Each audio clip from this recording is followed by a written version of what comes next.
এই ঠাকুরের প্রসাদ তুলে খেয়েছিস কেন? কি রে, অত বড় মিষ্টি খাবি তুই? গলে গলে আটকে যাবে, খাস না, গলে আটকে যাবে।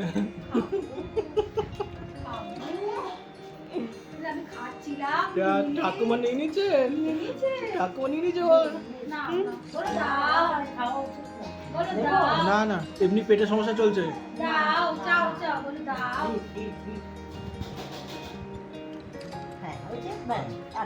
আর না না, সব পেটের সমস্যা চলছে।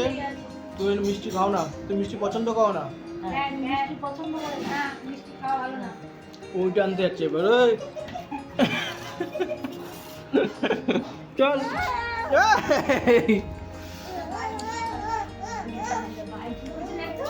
মিষ্টির জন্য কামড়াচ্ছে রে।